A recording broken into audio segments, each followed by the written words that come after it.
Sadistic Penguin Studios presents the At the Show podcast with Tom Yumper Garcia. Okay, you people sit tight, hold the fort, and keep the home fires burning. And if we're not back by dawn, call the president. And Tony Chalsa Burt.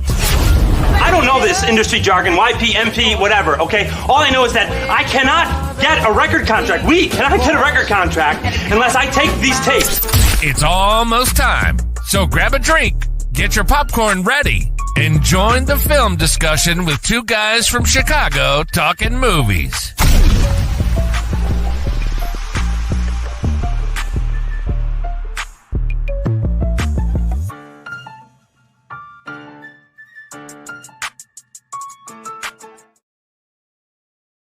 Hello and welcome back to the At the Show podcast. We are back. We took a week off last week due to some technical issues, but we are back this week with a nice little packed show that we had planned, dealing with our worst, in our opinion, baseball movies.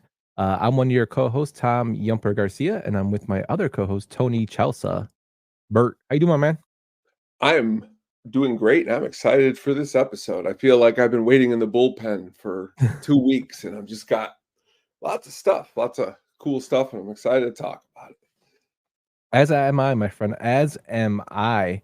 Baseball season is here, and although the season has started off pretty crappy for the White Sox, but they actually won 2 series in a row recently, and they actually look pretty good during this past 2 weeks of playing baseball. So as long as they're respectably losing, I don't care. Then again, I love baseball, so if they're really bad, I mean, it doesn't really matter. And then the North side is actually, they're on a slump right now, but they have actually had a pretty good start to the season. So, it's always, baseball's always fun in the summer, North side, South side, whichever team you root for. It's always been a big passion of mine. I know for you as well. You're a huge baseball guy. So I played baseball my whole life, so watching it has always been, even if they're bad or good, I just constantly consume baseball. So I love the fact we're talking about movies related to baseball today. Yeah, and honestly, I've always said to lots of friends is that I go to any stadium, I'll watch any 2 teams play, and I'll enjoy it. We got our teams, but baseball is just, man, so awesome. I'm very passionate about that, as I am about movies and music. So it's exciting to mix them all up here tonight. Yes, sir. But let's get into our normal swing of things, Mr. Burt, and go into what we've been watching. That's a me. And also, what were you just watching? So what you been watching this week, my man? Ooh, I dig back into a couple what I would deem pretty late, not late 80s all around classics. And the first one is called Cutter's Way, and it stars Jeff Bridges, and I like to call him Home Alone Dad, but his real name is John Hurd. And before I go into the movie, here's a little bit of a clip. Rich, I'm fucking starved. So you pick out somebody you blackmail. I didn't pick him out, you did.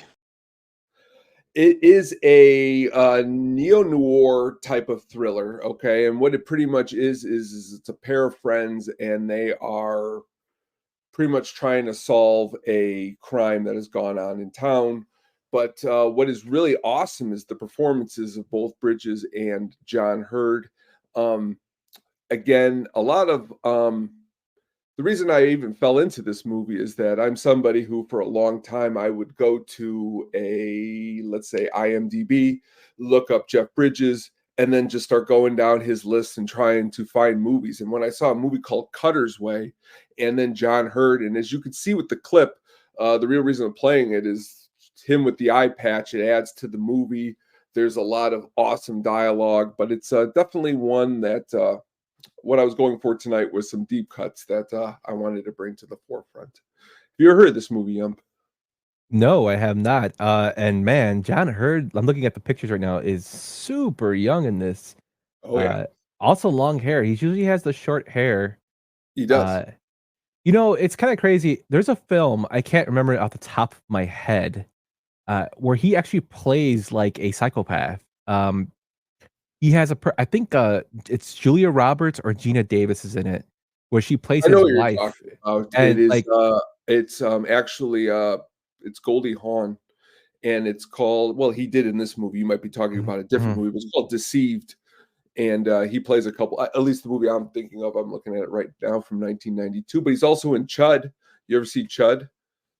Ch Yeah, Cannibalistic humanoid, underground dwellers, but, yeah. John Hurt, though, I like to always just I remember in 8th grade, we would just say his name a lot because it was hilarious. John Hurt, John Hurt, John Hurt. So seeing Jeff Bridges and John Hurt, that's what brought me to this movie. I hurried up and I think I ordered it on Amazon and I still own the DVD. And it's definitely one that if you like awesome movies with that are deep cuts, Mhm. definitely I think you would enjoy this movie quite a bit.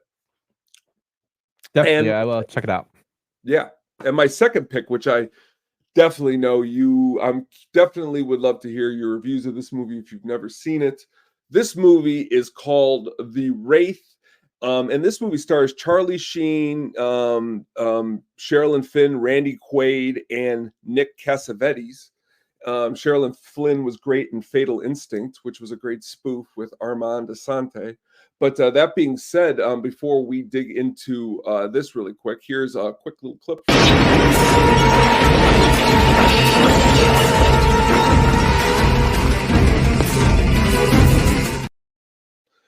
Now, what I love about this movie is that for me, when I seen it, this was a movie that was brought to me by my dad. He liked hot rods.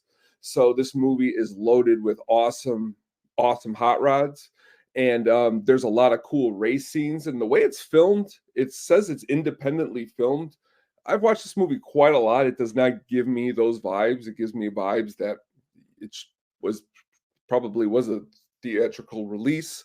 Um, but Charlie Sheen, Nick Cassavetes, and pretty much what it is which is great, is I didn't know until seeing this movie. A wraith is pretty much a ghost, but pretty much there is a murder, and pretty much this ghost comes back in an awesome, amazing Dodge car that was only created for this movie, and he keeps offing the people in this racing gang that killed the original person, but definitely awesome. If you like awesome 80s, and Randy Quaid could not be more serious in this movie than I've ever seen. So all around, great 80s ridiculousness, my friend.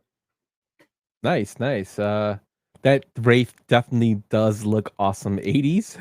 Oh, it's the quotes and the bad guy right there that you saw at the end of the clip. Nick Cassavetes, his dad is the famous film director John Cassavetes, but Nick himself has directed everything from Alpha Dog to The Notebook. So it's cool to see him as a bad guy in this movie, and it's also really cool to see Charlie Sheen again. This is even before Men at Work Charlie Sheen. So very, very, very cool to look back and check out, and that's what I like to do sometimes. Man, good choices there, man. It looks like I went a little not really 80s, I guess I would say, but I went back and I was looking at films that I haven't seen in a while. And, you know, I'm a sucker for Christian Slater. Like, I like Christian Slater films. I know we laugh about Untamed Heart a lot, me and you, but, Christian Slater used to be like the big it guy. And back in the day, we first saw him in The Wizard, and then he was in Mobsters, which is not a great mob film, but he's in there. And then he kind of his own little vehicles for films, and one of them was 1992's Cuffs. Have you ever seen this movie, Tom? Before I go into it, Oh yes, I have. We'll get to it when you're done. Great movie. so Cuffs. Basically, the whole synopsis of the film is he's kind of a 22-year-old kid, and he's doesn't know what he's doing with his life. He basically gets a girl pregnant, who's played by young Mila Djokovic, who you might know from the Resident Evil films. She's also in The Fifth Element. But he gets her pregnant and he doesn't know what to do, so he leaves and he tries to go get money from his brother, who's actually owns a police district in San Francisco. And before it explains in the film that before, the citizens used to actually own police districts, and they would protect and serve, and they would get paid a fee by that district. And his brother owns one, And long story short, his brother dies. He takes over, and it's like a bunch of like silliness like engulfs in it. There's a lot of like funny little scenes in it. It's not the greatest film, but it's like kind of gets those uh Beverly Hills Cop vibes for me. It has a theme that is similar to Beverly Hills Cop that I think they have. It's a lot of breaking the fourth wall with him speaking to the camera. It's just to me, it's one of those 90s films that was always stuck with me, and I happen to rewatch it, and it still gives me a little chuckle here and there. So what'd you think about it, Tom? Well, Christian Slater's late 80s run is something to behold. Big fan of Cuffs, big fan of Pump Up the Volume, big fan of Gleaming the Cube. Even a big fan of things like, what is it? Very Bad Things. Just a Christian Slater. I liked Mr. Robot. It was on USA, great show. But Tony Goldwyn, who's in this movie too, real quick, he's been putting on a really good turn. He's the new district attorney of Law and Order, a really ridiculous role. But Cuffs is great, and it was a good pick. So when you told me you picked it, I went back and rewatched it again, and it's just fun. It's fun all around 80, back to, just the 92, but it still feels like it's like in the early 80s, it still kind of felt like a little bit of the late 70s and the early 90s. There's still movies that feels like we're in the 80s or we're getting into the 90s, and Yeah. good movie, man. My dad always used to think that Christian Slater reminded him a lot of like a young Jack Nicholson, which I every time I see these movies or even him in this photo on the thing with that little smirk, I can see it a little bit. So it's funny you say that because his like the summary of his career, his trajectory was always compared to Jack. And it got to the point where it was parodied in like shows like there's a show called, I'm pretty sure you've seen it, The Critic with Jay Sherman, John Lovitz. And he does a Few Good Men Part 2, and it's with Christian Slater and him and Jack Nicholson, and he's telling Jack Nicholson in a Jack Nicholson voice, I want the truth. And Jack Nicholson says, you can't handle the truth. The truth is you'd act with all my mannerisms. And it just goes into like him making fun of the whole thing. But that's what was thought of at the time. Like Christian Slater was just like Jack. But it's cool, kind of cool that he got kind of a career resurgence. He was in Young Guns too. Kind of had a fall off into those B movies, like the direct-to-video movies. And then, he got a career resurgence when he had the TV show and he was a secret agent. And now Mr. Robot kind of, propelled him up again, which is good for him. It is. Recently there's a movie on, I think it was HBO, Jimmy Hollywood. It's him and Pesci, which again, wouldn't think the teaming of a Christian Slater and a Joe Pesci, but that's where he was in his career, teaming with everybody. Yeah, and Sam says he was great in Archer and also a cameo, Emmy caliber cameo in The Office. But the second film I watched is a newer film called Late Night with the Devil. And I don't want to spoil too much with this film. Comic Punk Guy actually wrote a great little blog about it on our website, sadisticpenguinstudios.com. Basically, this film is set in the 70s, late 70s. It has the Tonight Show vibe to it. It's shot from more of a outside point looking in. So you're seeing not really lost tapes, but unaired footage. So you see the show and behind the scenes, which I thought was shot very well. It stars David Dastmalchian. I think that's how you say his name. You might see him from he was in The Dark Knight. He was in the newer Suicide Squad. Prisoners. Yes, very very good character actor. Also, DePaul graduate, and big. The funny thing is in this film that he mentions him being from Berwyn, Illinois. He's not from Illinois. He lived here. And thank you, Sam. As we know, I'm horrible with names and pronouncings. But yeah, it's a great film. Basically, he's a struggling TV host who needs to push up ratings, and he knows somebody who apparently has been possessed, and they bring her on the set. It's not really a scary film per se, as in the normal Exorcist, like spin the head, puke kind of thing. It's more of a creepy vibe. There's a lot of imaging that's creepy. A lot of taking you outside the box, kind of creepy. I really enjoyed it because it was something different. I'm a big person that looks for different things in horror. Like there's only so many times you can do a slasher, so many times you can do an exorcism or possession type of film. And I think this film actually does it in a different like kind of way. It's shown by a that well known company. And the beginning of the film, I'll let you know if you guys have ever seen that Family Guy skit where he's trying to see the film and they have all these previews and he thinks it's the film, but it's actually just the movie companies. That it's how I felt watching this at the start because it was just all these film like companies showing their their intros to their company and it wasn't the film. But it was actually a really good film, I thought. I highly recommend you see it. It's on Amazon Prime if you can see it. It's on Shutter for free. Uh, just a different type of horror. I really enjoyed it. I love the way it was shot. I love the way it was plays out. Doesn't need a sequel, I don't think, but it just makes me look forward to like the future of horror. They kind of go down this way of doing things differently. Did you have a chance to see this? I sure did, and was, as you stated, a good movie, very good movie. Couple things. Number one, I really like the poster here that I picked. I like the whole campaign. Um, I thought it was stupid. You may disagree, but I thought there was some blowback about some kind of things in the movie that some people said were AI generated. I don't know if you remember this. And to me, I don't think anything like that would take away from the movie here. But I could be different for other people in that feeling. But Yeah, you know, I from what I've read, they only those there was 4 images and only I think 2 of them were in the film for like but they edited it out and it was like a 1 second thing. So I can understand in terms of artistry oh yeah. how but I don't know. I Let's have no just say really that the opinion on movie it. would be unwatchable because of that, because Yeah, I 2 don't think that images that were AI mm, generated somehow. But yeah, I again, mean, I if that's your thing, then I mean, good power to you, but it didn't really affect me to an instant to where well, I that's wanted what to see it. that's what I liked about your review is that, and that's what I think it should be, is that that's just a little piece, and altogether, the movie is definitely worth seeing. Very awesome.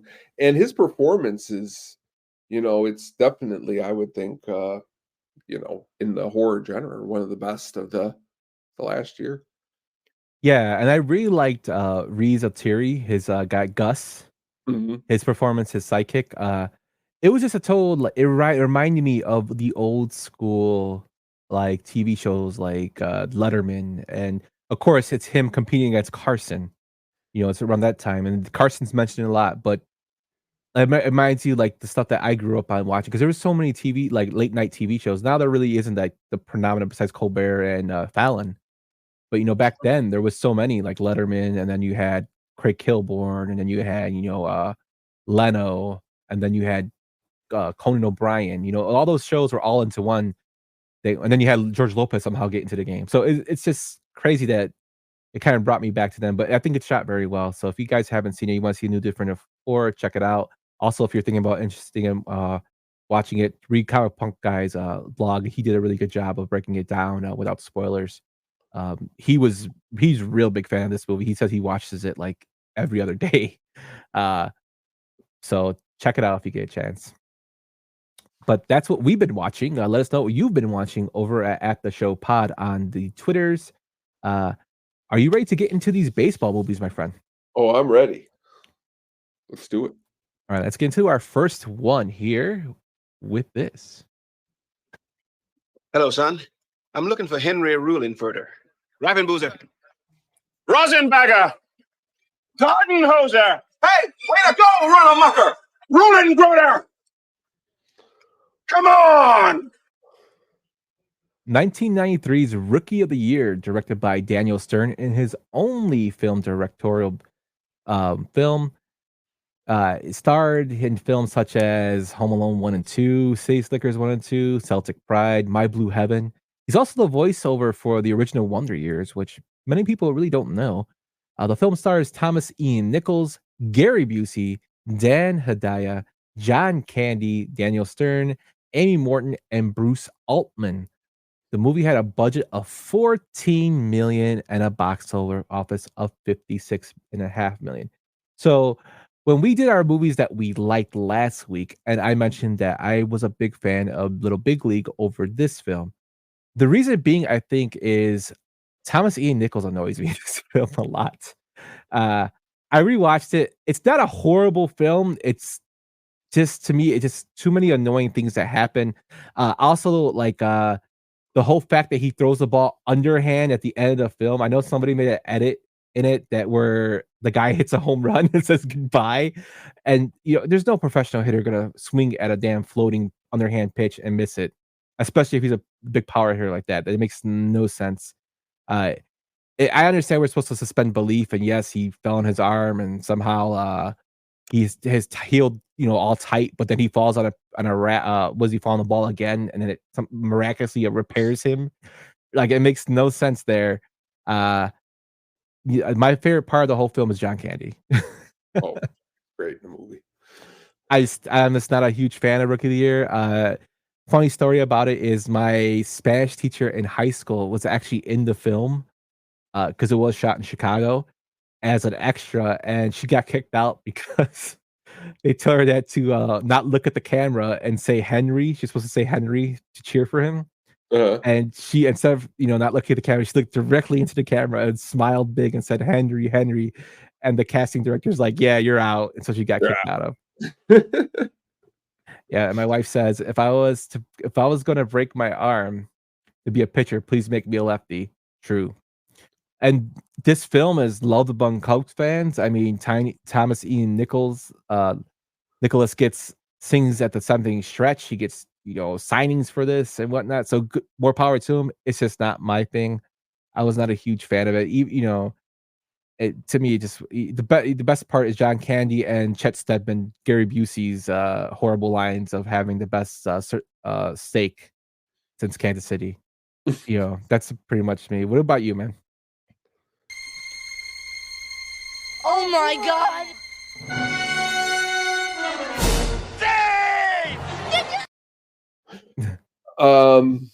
Well, I mean, I'll be honest with you. When it first came out a long time ago, I watched it a lot when it first came out. And when you're watching it and you're watching this movie a long time ago, I don't even think I liked baseball as much as I did when I watched it. It's a ridiculous movie. It's a ridiculous plot. I was always blown away by Gary Busey's performance, not in a good way, but like in a ridiculous way. To think of the Gary Busey being a pitcher for the Chicago Cubs, ridiculous. I am a big fan of what I would deem to be sleazeballs in films, and Bruce Altman plays a real good sleaze. Like at the end when he's like, "I brought you Pepsi. We used to always quote that line because that guy is in so much other movies, and we'd always call him "I brought you Pepsi," but his name's Bruce Altman, which is awesome. I know it's not good, but it's ridiculous. It's kind of like, as Brian said here in the comments, it's so bad it could be good at times. Yeah, I don't know, man. Like I don't hate it. I won't like seek it out, put it that way. No, But I haven't watched it since I watched it for the show, but prior to the show, I hadn't seen it since a long, long time ago, since before college. Yeah, but even like even as a kid, seeing that scene you just shown where that guy hits a home run and then he throws it back and the guy tries to tag him, which makes no sense. Like that, the ball's gone already. It's a home run. Like it's supposed to be somewhere between Naked Gun and like not spoof, but it is kind of spoof because the kid fell on his arm and he's throwing 100, you know what I mean? So it's like, yeah, it's so stupid. It's like, but for me, I mean, when I think of Thomas Ian Nichols, sadly, I think of, not sadly, but he then becomes in a American Pie. American Pie. Here's a quiz. In what movie does he play where it's Sean Bateman is the name of the star, and it's kind of like a spinoff of American Psycho. Rules of Attraction, if you've never seen that movie, he's really ridiculous he's like drug addled in that movie, but it's so funny to see him and his career kind of go and come back all the way back to here where he can throw. So, and as you stated, fall on his arm again at the end. Ridiculous. Yeah, and it's crazy when I was doing research for this. The studio really wanted Daniel Stern to have Macaulay Culkin in the film, and they wanted Joe Pesci to be the role of John Candy as the announcer, and Stern didn't want Pesci in there because he's like, you're going to compare it too much to Home Alone, which is, I totally agree. I don't think Joe Pesci could have made this film better. I think John Candy was like a great part to it. And Culkin couldn't do the film because he did another film called The Good Son, which is totally like was a complete 180 from what he was normally playing, which I thought was great. Trying something new. Yeah. It's just, to me, he made a good choice. Pesci made a good choice not being in the film. Even Candy wasn't credited in this film, which I thought was hilarious. No one really ever, when people go, give me your top 10 Candy flicks. I don't really hear it, but you're true. It's a good role for him. It's just. Yeah. And John Candy, he would, not too long from this, he passed, but it's like good parts like that. And it plays into the lore that the Cubs were bad. Even though somehow Henry breaks his arm and his arm becomes normal again, they win the World Series without him, even though he was a person that carried them throughout to the playoffs. But I don't know. But yeah, Chet Stedman will strike you out and eat a Salisbury steak. That's one of my favorite memes on the internet. But yeah, that's my pick. My first pick to start off soft tone. Let's get into your first pick.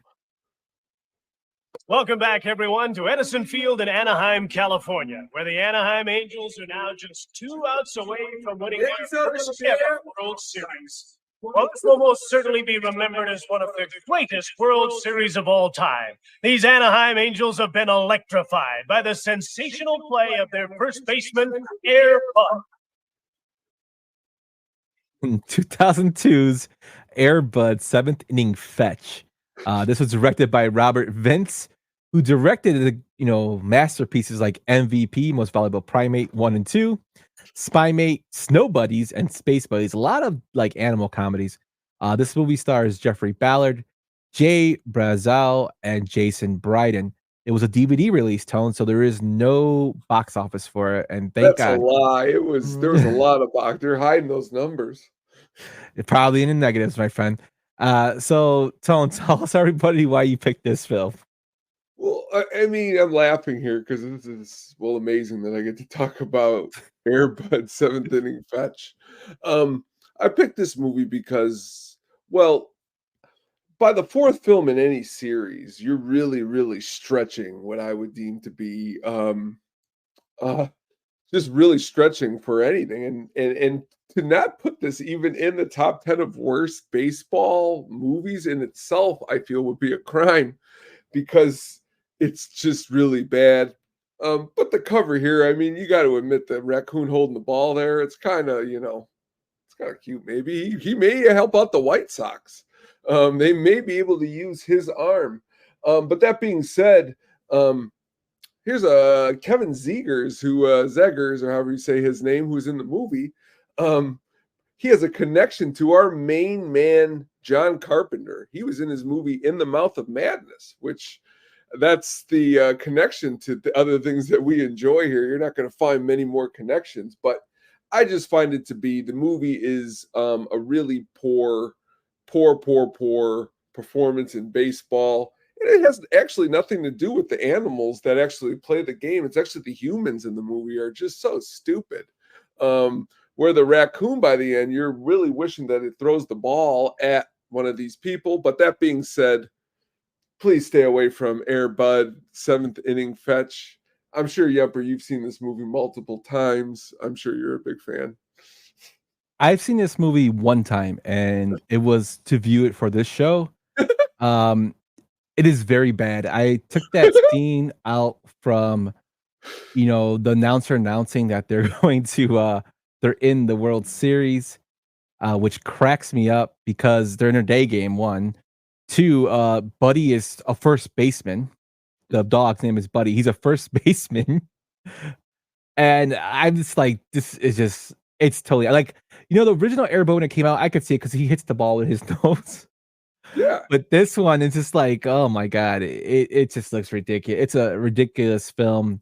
It's so ridiculous that when I tried to do research on this, there was only 3 things that came up from IMDb, because I went, I go through websites to see if there's any development. This is why I picked it. I was seeing how deep you could go with this. This is good. And all I can get was Buddy is played by a number of dogs in this movie, through which are Sniper, Shooter, and Shaq.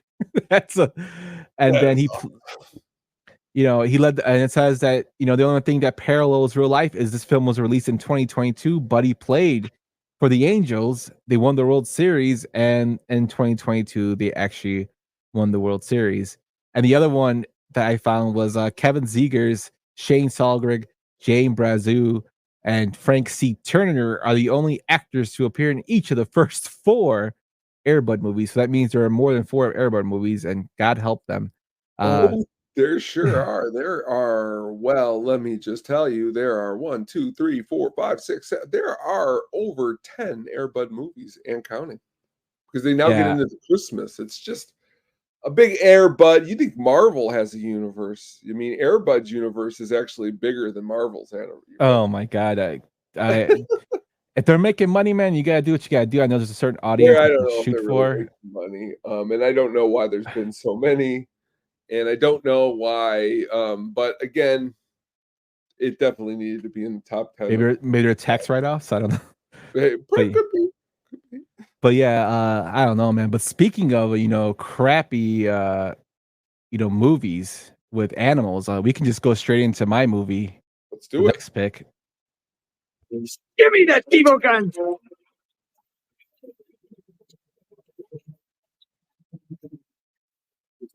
is this?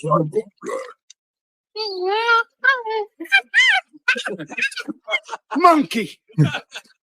So that wasn't a clip from the film. I couldn't find a good audio clip for this film I'm about to go through, and I figured I just could do a film that had a monkey in it, and that was from 1993's Super Mario Bros., which is not a great movie in its own right, but I felt it fit in with this film. The film we're going to talk about is 1996's Ed, which was directed by Bill Conturi, who also did a West Wing documentary special. He did Earth and the American Dream, Vietnam Requiem, and he did a documentary, Common Thread, Stories from the Quilt, which won him a 1990 Oscar. So we have an Oscar winner during these directorial movies of these horrible films. The film stars Matthew LeBlanc, Janie Brooke, Bill Cobbs, and Gene Ross. It had a box office of $4 million on a $24 million budget. This movie is completely stupid. It's about a monkey who plays for a team, the minor league team, which I can understand they're trying to get like fans in the seats, but you have a pitcher who's played by Matt LeBlanc, who is like this superstar that's going to be really big one day, and they have a mascot / player in Ed who plays for him. The only thing that makes me laugh in this film is when I rewatched it, Jesus, aka Jim Caviezel's in it as Dizzy. Doing research for it, I found that, for one, if you watch the film, you can see that the monkey, when they show scenes of him, it looks kind of weird. It's because it's a person in a suit.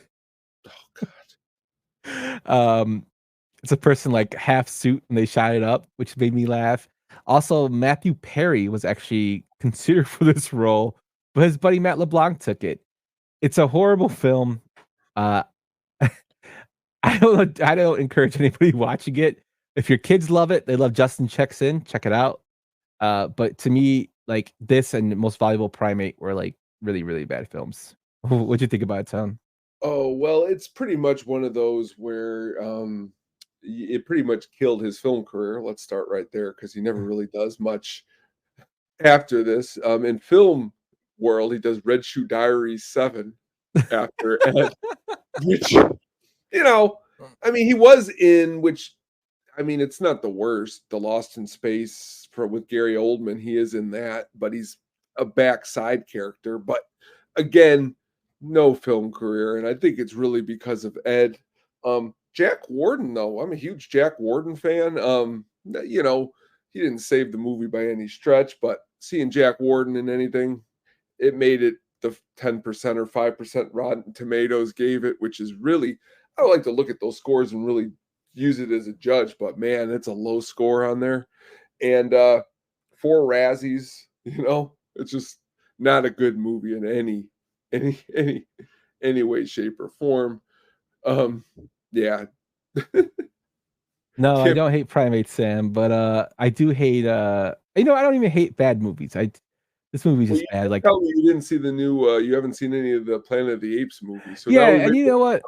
I'm just No, no, it makes sense now that you say that. But it's Wally, Big Sexy. He was trying to convince me to watch them, and I think I'll check out the other ones. Sure. He tells me to check them out, so I know you've been telling me to, so I will check them out. But this film, like, it the chimpanzee doesn't play for a team. He's a mascot that kind of gets the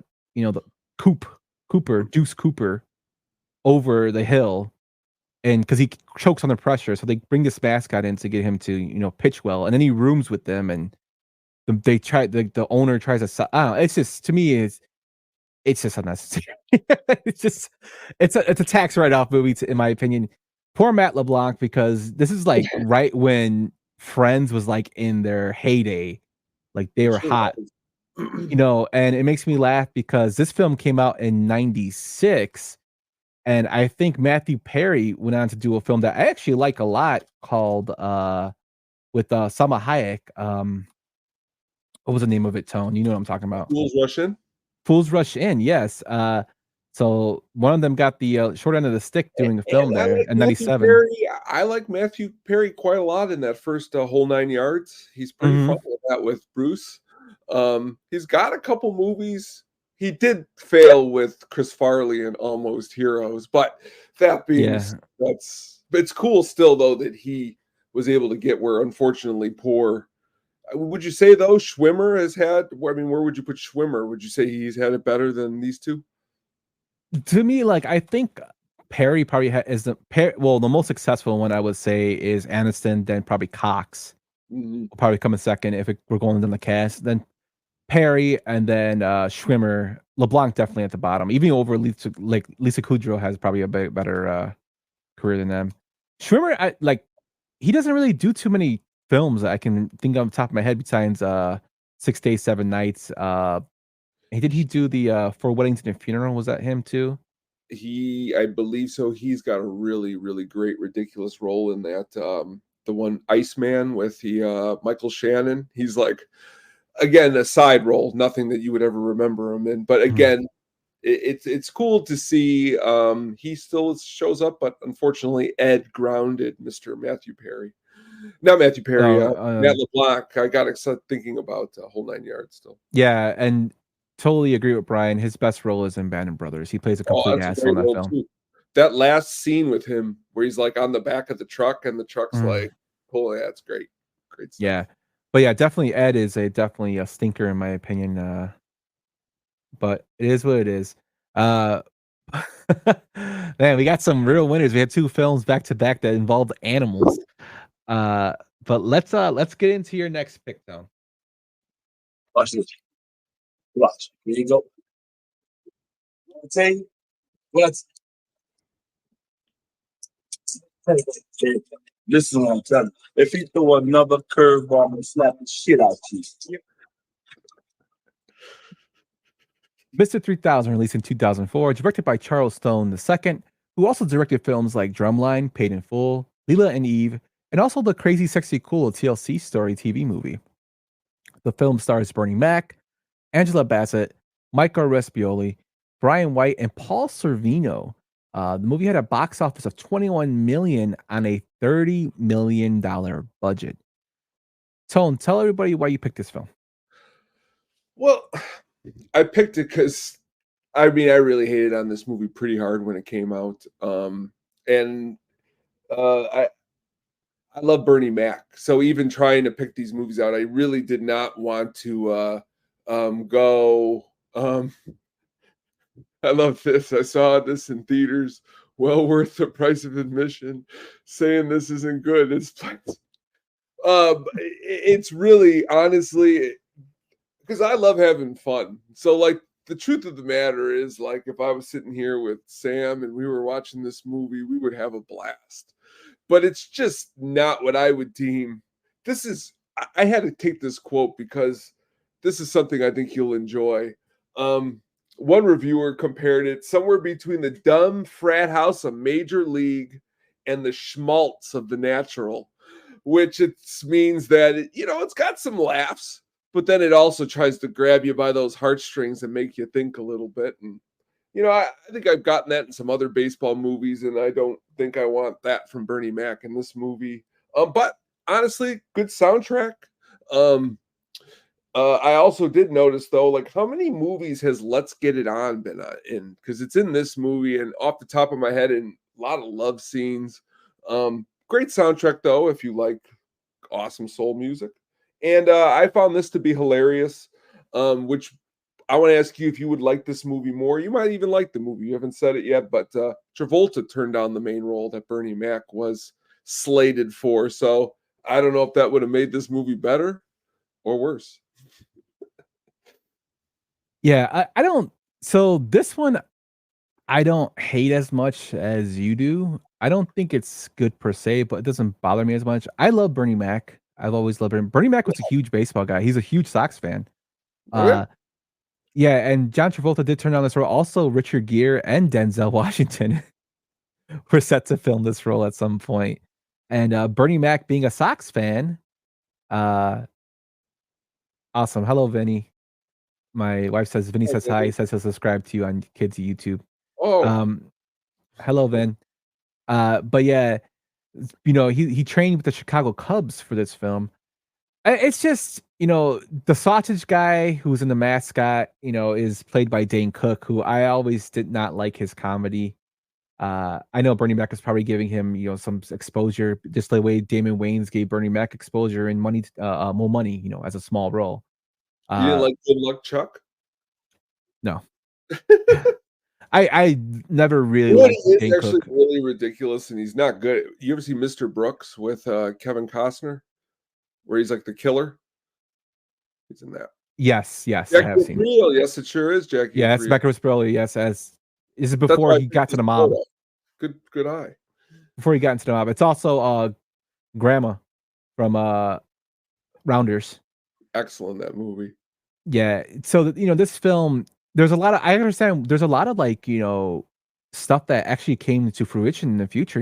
Like the fact that he was 47 years old trying to get his 3,000 hit, and the oldest player to hit a home run in the major leagues was 47 years old. Do you know who it was, Tom? Why don't you tell us? Not up the. It was. Oh, it was. Go ahead. No, go ahead if you know it.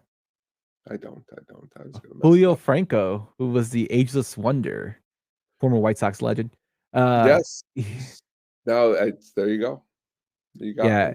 Me. I mean, I was in movie. Now I'm embarrassed because I should have. The funny thing is, reading this, going through research for this film drew record crowds to Miller Park, which is the home of the Brewers at the time, when they were shot between innings, which makes me laugh. It also, the plaque he holds for the Hall of Fame is actually in the real National Hall of Fame exhibit, according to this IMDb source here, and it's dedicated to baseball movies, not with the real Hall of Famers, but it's dedicated to baseball movies. So I have to ask Aloha Mr. Hands to get a picture of it next time he goes up there for his Major League Baseball Hall of Fame ceremony that he always goes to every year. Yeah. Awesome.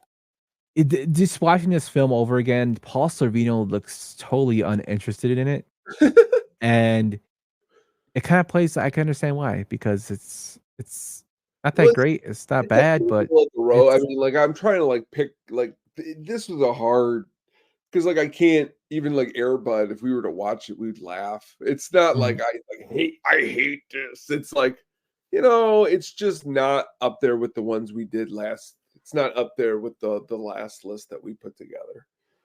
Yeah, it's unfortunate. I love Bernie Mac. Even in Bernie Mac in Ocean's 11, the name is Raul. He's hilarious. Yeah. The name is Raul. It's just the way he says. I love Bernie Mac too. This just like a swing and a miss. I mean, so it did not make over budget, so that was not good for him. But I mean, you can always budget isn't always. It's just not really that great of a movie. I know. It does try to take pop culture stuff when he does the you don't like me ads, because they're trying to do it like Charles Barkley, and I could see where they're trying to go with it, but it just didn't hit the way it wanted to. And it's kind of unfortunate because Bernie Mac was a huge baseball fan, so he probably did put a lot of passion into it. It just didn't work out, and I can see why you picked this one. It's not one of the best. But you know what? They didn't make a lot of money, but they got King Ass's money at the theaters. That's So, good. Good enough. so they got somebody's money, and it was King Ass's. So he says it was a blasphemy to say it's a bad movie. Oh man, just let's move on to our next one, my friend. All right, let's do it. Draft's in 9 days. I don't want any surprises. You're talking about one of the best scouts baseball's ever seen. You're talking about the guy that signed Ralph Garr, Dusty Baker, Dale Murphy, Tom Glavine. With all due respect, Pete, the game's changed. He's so much bigger now. It's global. Needs somebody to keep up with the times. Gus couldn't even turn on a typewriter, let alone a computer. Like, we all hate to think it, but he may be ready for pasture. 2012's Trouble with the Curve, directed by Robert Lorenz, who produced In the Land of Saints and Sinners, American Sniper, and Mystic River. The film stars Clint Eastwood, Amy Adams, Justin Timberlake, John Goodman, Robert Patrick, and Matthew Lillard. It had a box office of $49 million on a $60 million budget. So when I first saw this film was coming out, I'm going to be honest, I was actually kind of excited about it because Clint Eastwood had just come off Gran Torino. He did $1 Million Baby, which I thought were great films. I'm a huge fan of Unforgiven. I'm a huge fan of Old Eastwood, westerns. So he's one of those iconic actors. And having, if you list the cast, having Amy Adams in there, Robert Patrick, Matthew Lillard, not so much, but John Goodman, you have a pretty decent cast there for a good film. Amy Adams is always up there for the Oscars. John Goodman, a great character actor who doesn't get enough love. Same thing with Robert Patrick. And then Matthew Lillard, he's in another film that we'll probably mention later. But he's just one of the good character actors. He could play an asshole best, with the best of them, and he does it in this film. This film, I think, had a lot of kind of like old man yells at cloud, which is what I got from it. Because the whole point of it is Clint Eastwood being a major league scout who found all these great players. They say he found Chipper Jones, and in that clip I just played, they found, he found all those players, and he does it with his eyes and ears instead of, statistics and sabermetrics. And this was kind of like sabermetrics don't do anything, aren't real. They're not the real, outlier to a player. And as we grow into sports today, they're kind of taking over. Now, am I a huge sabermetrics is the end all be all? No, I think there's a mix of personality, other things that go into it. But just to automatically say that the old way is the right way doesn't technically mean it's correct. And this film yells about that a lot. Also, the whole fact of they try to play on this, Amy Adams and Clint Eastwood having this dysfunctional relationship, which it's to me, it's a side story. And then her and Justin Timberlake, for one, I can't see Justin Timberlake being a superstar baseball pitcher, which is what he was supposed to be, that got hurt. But, him being there in a love story, I think there's just too many things thrown into this film, along with the eventual ending of the Peanut kid striking out the prized draft pick. So it's a debut film for Robert Lorenz, who's collaborated with Clint Eastwood on a bunch of other movies as his assistant director. Clint Eastwood said that he loved being in it. He said that Robert Lorenz did a great job, and he said that he wasn't going to do any other films after Gran Torino, but he was brought back for his film because of Lorenz. I think he was just boasting it up because it's his buddy. I did not like it. I think it's not a great baseball film. I was just disappointed. I know I went on a little rant there, but Tone, what do you think? Well, I'll try to spin this. And the movie is not great by any stretch of the means. It's not something that I would put on tonight in any way, shape, or form. When I did watch it, it was a time period, as you stated, when it came out, that for me, there's movies that are out there that I call them peaceful movies, where you could be having what I would deem a bad day and you could put it on and there's nothing to it. It's very light. It's fluffy. I don't Um, it's Clint Eastwood to me. So like for Clint Eastwood, I what's the word I'm looking for is that I could watch him in anything. I've enjoyed him in anything. I rank them all differently. It's the Justin Timberlake stuff that I think sinks the movie for me. The other stuff with him, I mean, that's the part of the movie. The part of the movie is him being mad that times are changing and this is his, I mean, let's go through his last 7 movies that he's been. I mean, that's what it is. Times are changing and he's still the old guy who can go out and do it. And it's the problem is that time changes, and even that character of who he is has changed through time. Matthew Lillard, ridiculous in the movie. The movie had some plagiarism lawsuits behind it that you probably saw while doing research for this. Altogether, again, not a great movie. I wouldn't watch it again. It's very peaceful. Amy Adams, Justin Timberlake, their shit could have left. At least Timberlake, he didn't need to be in it, but whatever. I love Sam's comment here. Can't wait for the sequel, Success Against the Slider. Yeah, Yes. that's pretty much it. And like you said, there was a lawsuit with the film.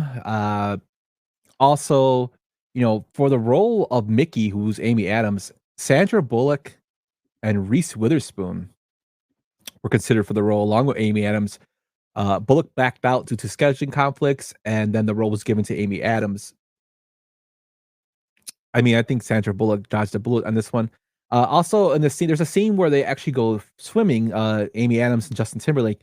And in real life, Amy Adams saved Justin Timberlake from drowning in this film, which I thought is pretty hilarious going back. There also is a scene where they use flashbacks of Gus, and they use the scenes from footage from Eastwood's film Firefox, which is a 1982 film, to basically do that, which I thought was kind of cool. That was actually kind of cool. Instead of like doing the whole, de-aging thing, they just used a scene where he looked young, which I thought was, pretty awesome. They did the same thing actually in Austin Powers with Michael Caine.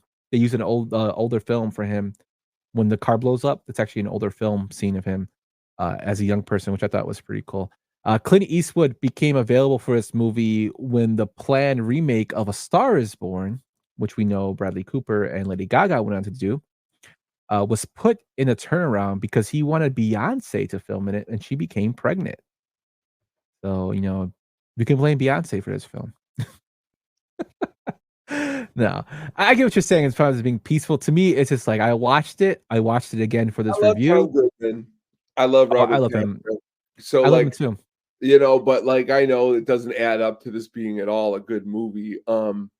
It's again, it's late in Clint Eastwood.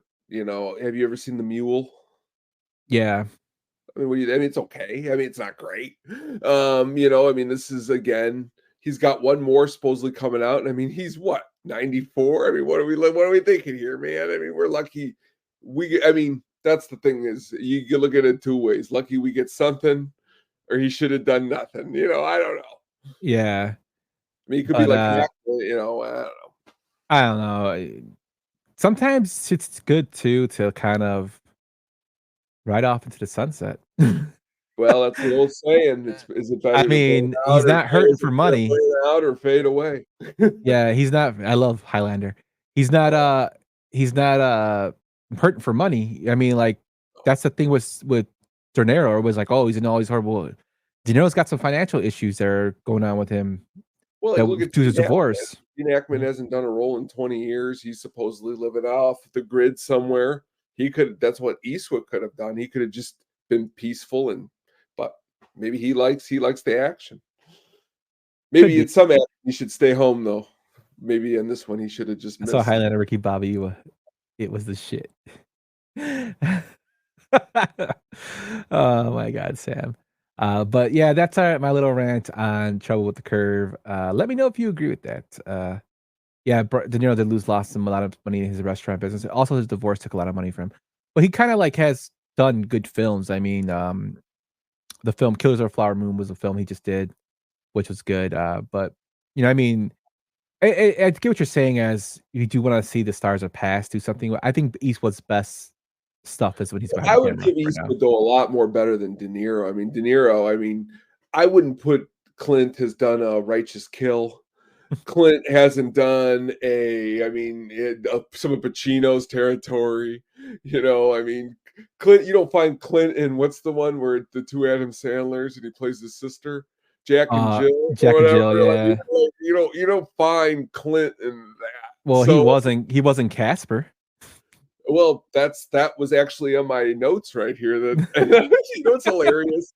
What's funny is I'm staring at my notes and it says Casper next to it, and I'm going, "Why the fuck did I write Casper?" Thank you for saying that because you saw my notes. I should put a little more than just Casper. Yeah, he There we go. I don't know. They gave Clint $80 million to make a movie. He spends 14 on it and pockets the rest. Yeah, I feel you on that one. I love Clint. I would like him to see him do more directing stuff, but this was just a hit and miss for him, in my opinion. But with that tone, let's get in to your next film. You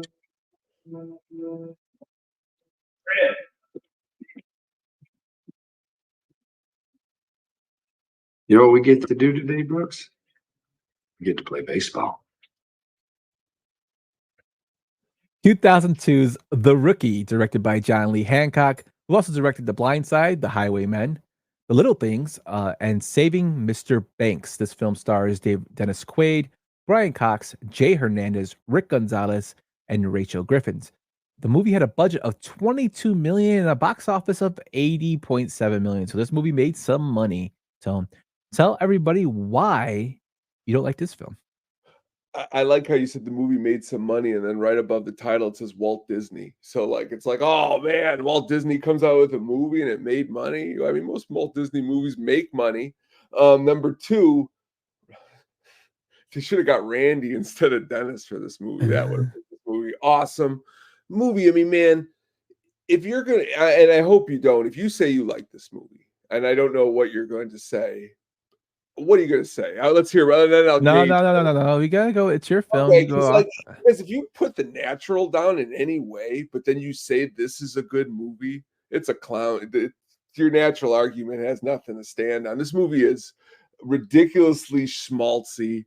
Brian Cox, it's just I just hate Dennis Quaid, and I don't like him in this role.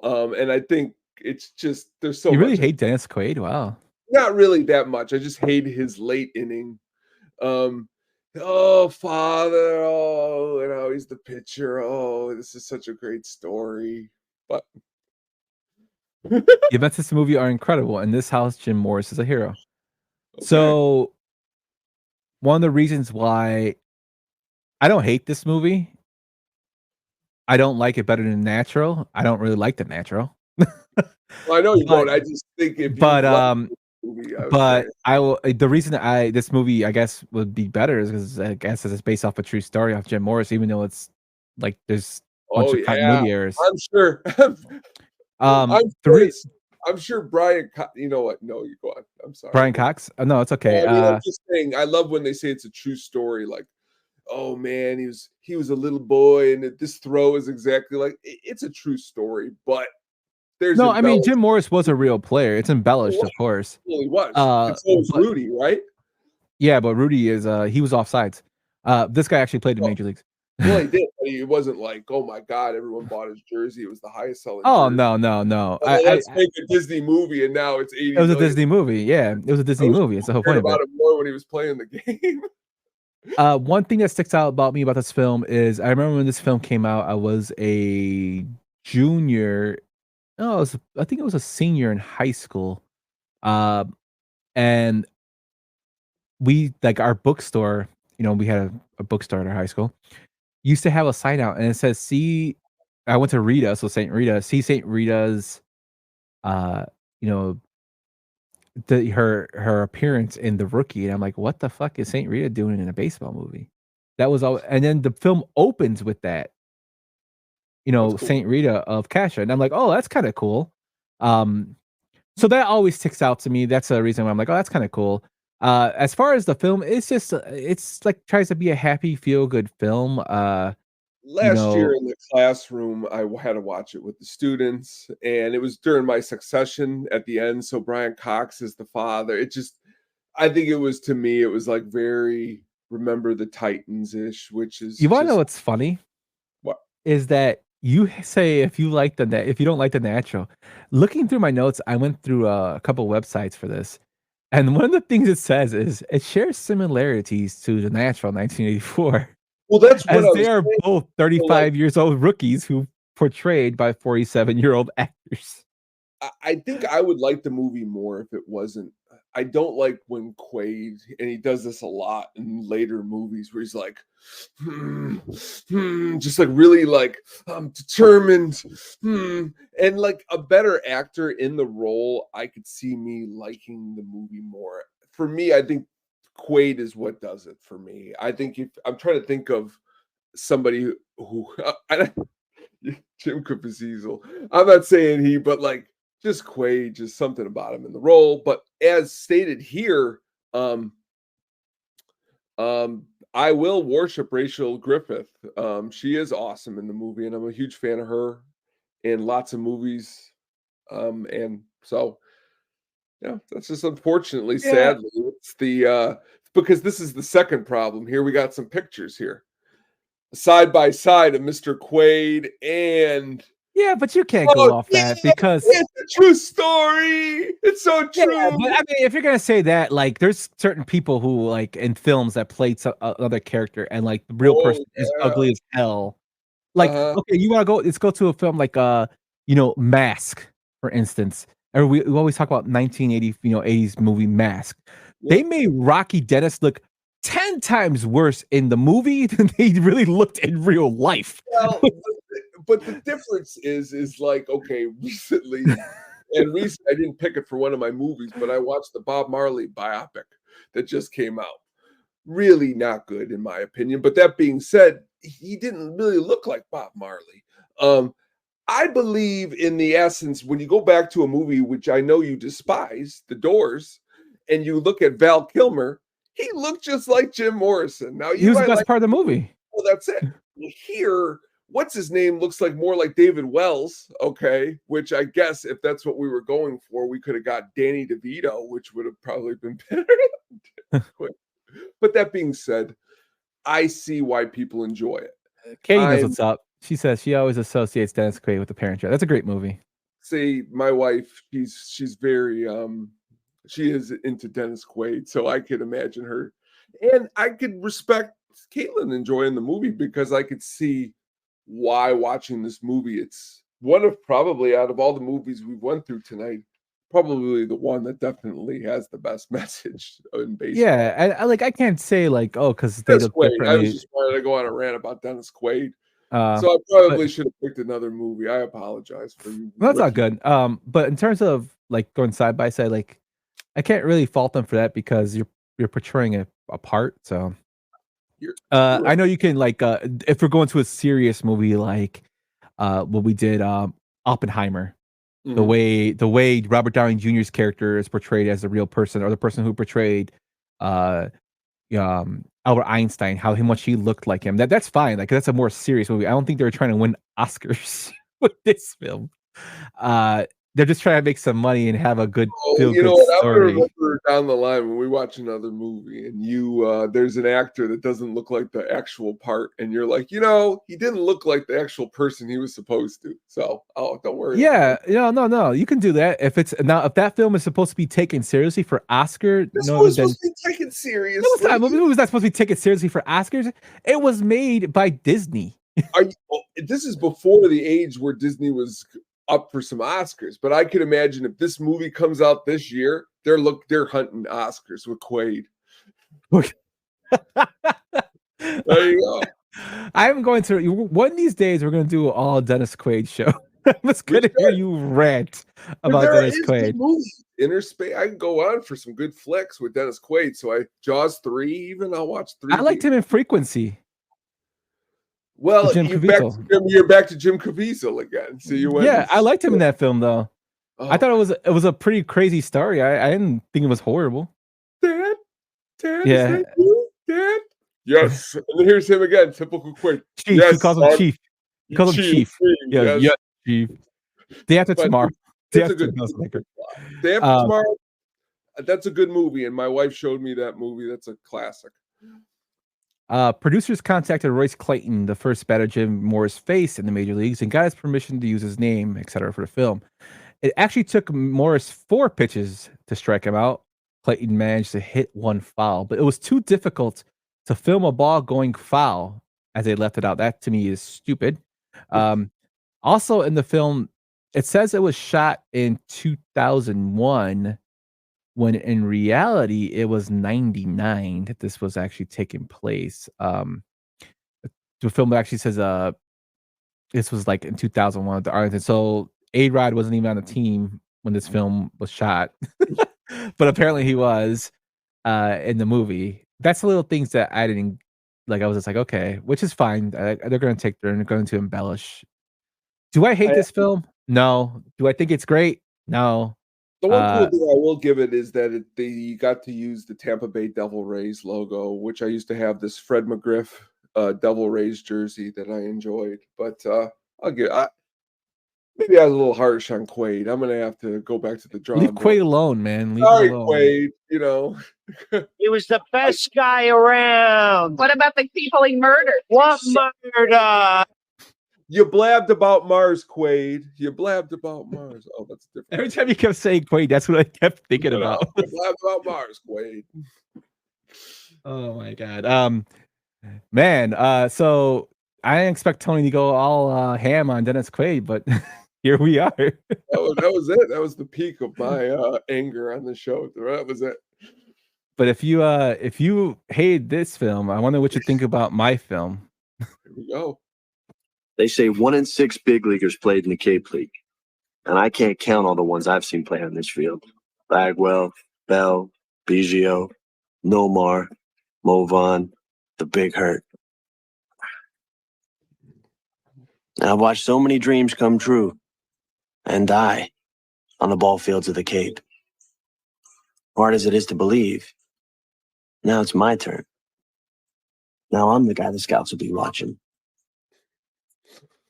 I'm the guy putting it on the line every time I take the mound. 2001's Summer Catch, directed by Michael Tolan, who also directed Radio, Morningside 5, and Hank Aaron, Chasing the Dream. It stars Freddie Prinze Jr., Jessica Biel, Fred Ward, Matthew Lillard, and Brian Dennehy. The movie had a box office of $19 million and a budget of $34 million. This is like peak Prince and Lillard like collaboration. If you ever noticed, they're in tons of films together. This film, Wing Commander. That was a great game, man. And then they made that film was bad. I like Freddie Prinze Jr. I'm a huge fan of just him in general as a person. I actually listen to his podcast sometimes. He cracks me up. And I like Matthew Lillard. This had Fred Ward, who I'm a huge fan of, like both of us are. Brian Dennehy, an old Brian Dennehy, and a young Jessica Biel. It's a film I'll watch when it's on, to be honest with you, because it's on. I'll watch it sometimes, just to put it on for background noise. As far as a good film, it definitely is not. I think it was trying to go for that, feel good, campy, like college frat kind of baseball movie. But in terms of like comparing it to other films I watched along the years, like Everybody Wants Some, which is a film that Matt Zoe put me onto, Father Zoe, which is a great like baseball film that we didn't mention last time. But in terms of that, compared to that, this film is nowhere near it. I think it falls short in terms of the story. It does have good baseball, I guess, footage, or I guess acting in terms of that, except Matthew Lillard, which cracks me up because the way he runs makes me laugh. And it mentions a lot about Cape Cod, their baseball team, which is very well known around Major League Baseball in circles. Good players have come from that. It's just, to me, it's just not a great film. And I'm pretty sure most of the people in 2001 males were really looking forward to it for the Jessica Biel, which was the real reason that they got into it, and just kind of propelled her up in her career. But yeah, definitely not a great film. My favorite part of the film is actually when the little girl is thinking of mascots. She does she's running around with the clam, and somebody asks her if she's trying to be the Chatham cookies. It just makes me laugh. But that's probably like my favorite part of the film. It's not a great one. What do you think about it, Tom? Oh, it's not good at any stretch. Let's go through some of the bad here. So like one reviewer called it wrong side of the tracks filler. Which, I always like the wrong side of the track stories. I agree. Freddie Prinze Jr., he's got some good stuff. Seems to be a good, awesome person. Um, Again, not a really big fan of the ending of the movie. I think it's cheesy as all hell. I do like Ken Griffey Jr., but it's just not what I would deem to be like a believable. I mean, if you thought The Natural was unbelievable, boy, I got a story for you. But Matthew Lillard again, as Brian stated, he said it's another one. Wonder if it's I don't know. I'll watch it. It's not the worst thing I've ever seen, but it's surely not good in any way, shape, or form. But all of that being said, as you just mentioned before you handed it off to me, Jessica Biel at the time, that's why a lot of people were tuning in. That's it. Brian, I like the dude that bangs Miles. You like Miles? Miles. Also a young Wilmer Fez from the 70s shows in this film.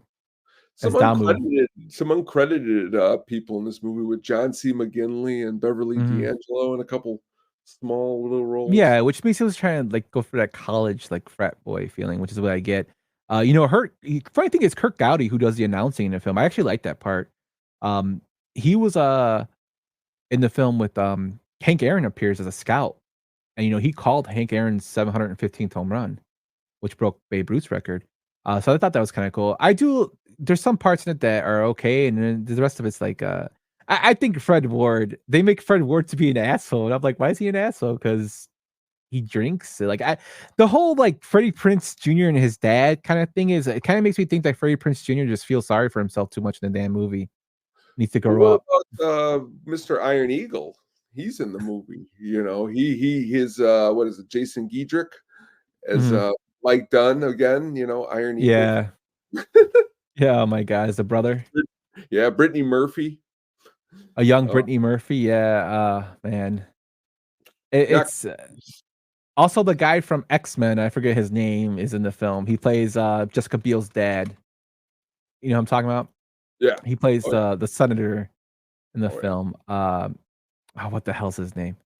I don't know. It's not. You don't want to plays her dad. It's yeah. Bruce Davison. Bruce Davison. He's in X-Men. Yeah. X-Men yeah. movies and a couple different things. And Van Leemer is supposed to be the best pitcher, and the dude looks like an emo guy. It just makes me laugh. Like, oh my goodness, it's not a great film by per se, which is why it's on here. But if it is on, I will watch it. Just to kill time. So I can't mention that. I mean, yeah. And then this next film we're going to talk about. Oh my God, and let's just get into it because. It wasn't just Buckner. Stanley screwed him. He didn't cover first. Where'd you get this? I don't remember. Don't lie to me. Right? Do you have any more of these? Huh? Where's your stash? Ben, this isn't helping you. You understand that? This solves nothing! Man, look at you. Yeah, leave me alone. All right. Let's clean him up. Come on. I let her down. That's I am the Red Sox. You're not the Red Sox. I am the Red Sox. You're not the Red Sox. 2005's Fever Pitch, directed by Bobby Farrelly and Peter Farrelly, or Farrelly brothers. Dumb and Dumber 2 was another film they directed. The Three Stooges, The Heartbreak Kid, Stuck on You, There Is Something About Mary, and Kingpin. The film stars Drew Barrymore, Jimmy Fallon, and Jason Spivak. It had a budget of $30 million and a box office of $50 million. Tone, tell me why you love this film. This is usually how do I say this, where I like in the usual shows where I say that I've made a mistake earlier with one of my choices. I shouldn't have really been as mean to Dennis Quaid as I was, because man, I really hate Jimmy Fallon. And boy, do I find him to be as funny as a wet towel in a show. I just don't, I mean, and you're talking to someone who likes so many different kinds of humor. And then I find out he's actually a big jag Oh behind the my god. scenes. Um, oh, well, we all get to have our opinions. That's what's great. They do vary, as Dalton says. But that being said, I just can't with this movie. I hate that it's a remake and they remade this. The soundtrack, though, again, it's got a pretty rocking soundtrack. I will give it in the category of goodness there. Cool, Stephen King makes an appearance, but I hate this. I just don't like it. So I remember when this film came out, it was getting a bunch of good reviews. It's a romantic love story because Drew Barrymore was going through the love story. She did Never Been Kissed, then she did this film, and then they did 50 First Dates, The Wedding Singer. So she was all in the romantic comedies. So this film was supposed to be up there. I am not a fan of Jimmy Fallon and have never been a fan of Jimmy Fallon. So I'm kind of with you on that. I don't think he's funny. He annoys me on The Tonight Show. And I just something about him I don't like. I don't know. He just annoys me. This film, that kind of drew me back is like that scene I played. I think their Boston accents are really, really forced and really, really bad. Also, Jimmy Fallon is a huge Yankees fan, and he's playing a Boston Red Sox fan, which is weird. The soundtrack is the best part of this film. I couldn't really get into this film. I tried. It just didn't hit home with me. One thing I did find cool about this is Sweet Caroline that they play in the film. They actually use that every year, every home game with the Red Sox since the Boston Marathon bombing in 2013. After that happened, they began using that song. So it's constantly goes on, and it's been parodied and made fun of by other stadiums when they play Boston, which I think is hilarious. But yeah, it's just this film is just a big miss for me. I like Drew Barrymore. I just don't think Jimmy Fallon is hilarious at all. The only thing I like Jimmy Fallon in is a commercial. I think it was for Dr. Pepper or Pepsi, where he just dances in the middle of the street. That's the only thing I liked him in. I'm just not a big Jimmy Fallon fan. But yeah, I don't know, man. I went from Summer Catch to this, and yeah, this movie made money. I would watch Summer Catch over this anytime, of the week. I would too. Just because of what you said, it gives a little bit more of those throwback kind of classic teen, as you said, jock movies or whatnot. This movie is just, it's stupid to a point that's hilarious too, what he said. Even Joey P said this one was a hard pass for him. Yeah. I guess I think in the end of the Adam Sandler movie, Anger Management with the Jack Nicholson, they end up at the Boston game, and that is a little bit, to me, I thought that was a little bit, and just in that scene was better than whatever's going on in this movie. I think, again, maybe without Jimmy Fallon, because I am a fan of Drew Barrymore. I think she's pretty good in quite a lot of different things. But when you're in this movie and you're mixing it up with Jimmy Fallon, you're not really getting a whole lot to work with. A whole lot. I watched this movie the other day with her. It was called, and you're gonna laugh. I what the hell we watched? I watched this movie called Boys on the Side. It was Whoopi Goldberg. It was Drew Barrymore, and it was what's her name from Weeds, Mary Louise Parker, and just. It's an early Matthew McConaughey's in it, and it's like really early movie, but great movie. When I could tell you that Whoopi Goldberg is an Academy Award actor compared to Jimmy Fallon, after watching that movie, we're in some trouble. Well, I mean, she did win an Oscar. But yeah, let's Mystery Science Theater every movie Tony doesn't like and make him suffer through them again. I'm down for that. Sam, I know. The thing about me is I actually you're going to suffer because I'm the one going to be laughing and having fun and pointing stuff out. You're like, Jesus Christ, this guy never stops. Because I don't really like, even in the show, I'm trying to showcase my this sucks. When the reality is again, if I was sitting in Sam's basement, he said I'm putting on any movie, I'd have a smile and we'd have a great time because movies don't piss me off, but it's just not one that I think I would ever recommend to anybody because it's that freaking bad. If it's bad, I probably won't pay attention to it. Well, but that's the second problem. If we're in a basement watching movies, this wouldn't be one of the top. Tony doesn't watch movies; he picks them apart. There you go. It's funny you mentioned Stephen King in this film. When they filmed the opening day scene of him throwing out the first pitch, it was actually filmed in September of 2004, which is the year actually the Red Sox won the World Series. They beat the Cardinals. But he threw out the first pitch of that game. The Red Sox were on a 10-game winning streak. And when he threw out that first pitch, they ended up losing, and everybody blamed him, including the Boston Globe. So Stephen King was the reason they lost that game. But yeah, this film is one of those films that kind of fall down the wayside.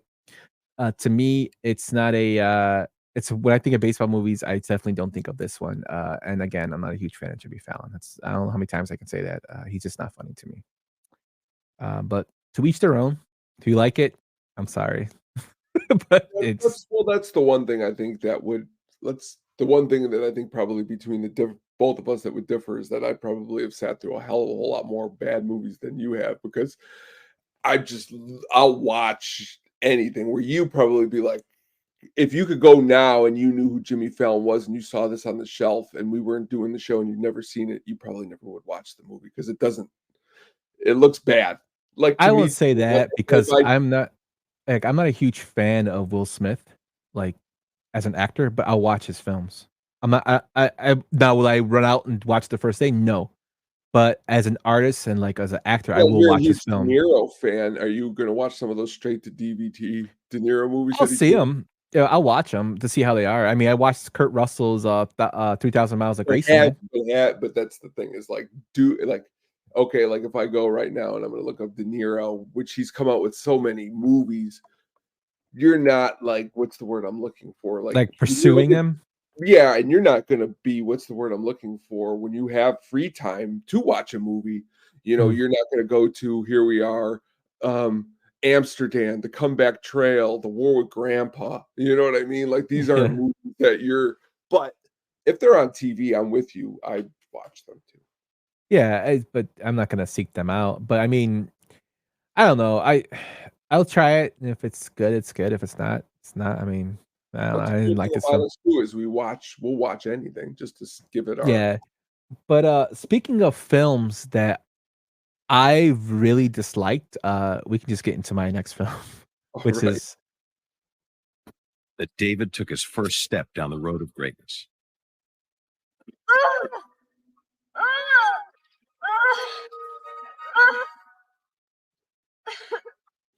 That is a real scene from that film. It's a little played together, but it's a girl running down the home plate and she gets hit and then makes that sound. Ugh, ugh. That's how I felt watching this film. 2005 is The Sandlot 2. It's directed by David Mickey Evans, who directed the original. He also directed First Kid, Beethoven Third and Fourth, and Ace Ventura, Kid Detective. So, oh my God, Not Larry loves this film. Poor Not Larry. Yeah, this movie stars Max Lloyd-Jones, James Wilson, and Samantha Burton. It had a budget of $15 million. I couldn't find a box office for it because it was a direct-to-video sequel. So the reason I don't like this film is because it's basically The Sandlot Part 1. And it's made by the same director. It's basically the same story, although it talks about the original story, but just with new kids. They also replaced the PF Flyers with Nikes. To me, it's just, and then we have Johnny Smalls, who's Smalls' little brother, apparently that we never heard mentioned at all. I don't know. This film is just, to me, I saw it once. I tried watching it again for the rewatch and I couldn't get through it because I'm like, I'd rather just watch the original Sandlot because it's a better film than this one. I do not like this film. It's definitely cash grab. And there's another Sandlot film, I guess, where the guy gets hit in the head and goes back in time. what the hell's going on with The Sandlot? Like, why would you make a sequel to a great film like The Sandlot? Definitely a big cash grab, and the fact that the original director directed this, to me, is like, what the hell are you doing, bro? Like, what are you doing? That's just me. I was not a huge fan of this film. James Earl Jones is in this film again. He comes back as Mr. Myrtle. Same plot, and it's like I even looking at my notes. One of the things that kept sticking out was Sandlot 2 was nearly the exact same plot of the first Sandlot, which is why this movie sucks. Why is it? Why didn't they just keep it the Sandlot 1? Why are they remaking the Sandlot? This is stupid, and then you're just using different kids. That's all the criticism I read for this film, and I completely agree with them. I don't know. What do you think about this film, Tom? Well, this is awkward because this is the first conversation me and Brian ever had. Was he was just telling me how much he loved this movie, and I just don't really know how to really attack it. But I'm sorry, Brian, if I've well, never mind. But that being said, the movie is ridiculous. Let's just start there, and it is first of all, again, this is to me. I don't know. I liked Air Bud a little bit more personally because it had a little bit more heart. A little more heart. Brian, love you, Brian. Brian, love you. Did you say Air Bud had more heart? Yeah, it was at the raccoon. You didn't think so? It was better than this film. I'll give it that. Well, I mean, more heart. I mean, like when I see animals, I'm an animal person. So, like to me. Also, so a golden retriever, especially when you're telling me their names were Shaq, whatever their names were, Shooter and Sniper. Yes. But the funny thing is, we didn't mention this about Air Bud. My brother actually texted to me. The cover of the film is him with a metal bat. He's supposed to be playing Major League Baseball. I know. See, that's called oh my god. Yeah, Sandlot 2 sucked, man, for me. I rarely say like films are sucky, but this film, just because it was just a basic retelling of the first one, I'm like, it was unnecessary. I just don't like what's the word I'm looking for when they do that, when they try to like, okay, we're gonna do it again, and it's just pretty much the same thing again. Yeah, and I mean, there's other franchises that have done it. Want that shirt? Had the raccoon. Everybody had the raccoon. Yeah, everybody had the raccoon. I don't know, man. I tried I couldn't do it. No, am I correct? Is this boy in the front here with the curly hair? Is he the one from Bad Santa? I think so. Yes. Which, again, classic. We're gonna replace, the first kid with the kid from Bad Santa. I don't know, man. I don't like that either. This is the younger brother of the one from the first one, but we don't ever really get to meet. Like everyone else is gone. Like everyone else in this town is gone. It's 10 years later. I know they're in the major leagues now, but would your siblings really be like? I don't know, man. I don't. You know what they should have done? If he wanted to do like a Sandlot 2, he should have did it with them being older, like them going like how they all branched out. Like Timmy and Tommy made mini malls. Like that would have been kind of cool to see, like the different aspects of them growing up and what they're getting into, and how or do something on Benny the Jet going to the majors, like what happened after that, or how Smalls got into radio broadcasting and his passion for that. Like do something. Don't just do the same damn story. And the thing that really makes me mad is it's the same damn director that did it. That's what makes me mad. And you couldn't even get Dennis Quaid back. I mean, not Dennis Quaid, Dennis Leary. You could get Dennis Leary back. Yeah, Dennis Leary wouldn't have come back for this film unless they would have paid him a lot of money. Come on, though. What else is he doing? What else well, he was on the Fireman Show in 2005, so Rescue Me. So he probably would have taken some money, but. That being said, not good movie. And they want Jim Carrey to do the adult Johnny Smalls. I'm glad he didn't do it. Good. Good. I don't. This. Oh my god. Another film that you only could find several like only thing you could find are negative things. Sandlot 2, Electric Boogaloo. That would have been a better film of them dancing around. I don't know, man. It's just this is like to me this is the worst baseball film in my opinion. But yeah. You ready to move on to your final one, Tone? I'm ready. Let's do it. No, now, Richie, do you have any kids? Never had a date. Clyde? Never spoke to a girl. Gus? 2006, The Benchwarmers, directed by Dennis Dugan, who did Grown Ups 1 and 2, Saving Silverman, National Security, Big Daddy, Tony's Favorite, Jack and Jill, and Just Go With It. It stars Rob Schneider, David Spade, John Lovitz, John Hader, and Craig Kilborn. Tone, tell me why you picked this one. Rob Schneider. I just wrote these names down. I got to read them. Rob Schneider, David Spade, Nick Swartzen. Is that enough to say why I hate this movie? I feel bad for John Hader. I always have, because it was like Napoleon Dynamite was just so big for him, and then he didn't make the money off it though. Blades, I know that's the problem, and then Blades of Glory, which is a lower Will Ferrell movie, and then this, again, it's really ridiculously stupid. So, I mean, if you're into, which I like to watch sometimes, I guess, The Animal or something like that with Rob Schneider, I guess, if it was on. I don't know. It's just not what I would deem to be a good baseball movie. I mean, when we're talking about baseball movies, this is just not good. No, and that's the thing. I'm coming over because we're watching all these movies together tonight, Sam. I'm on my way right now.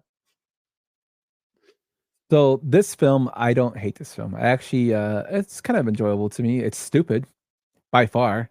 When doing research for this film, I found that the reason this film even came apart, of together, is because David Spade and Rob Schneider were having issues, and Adam Sandler forced them to work together to smooth things over with them, which I thought was pretty hilarious.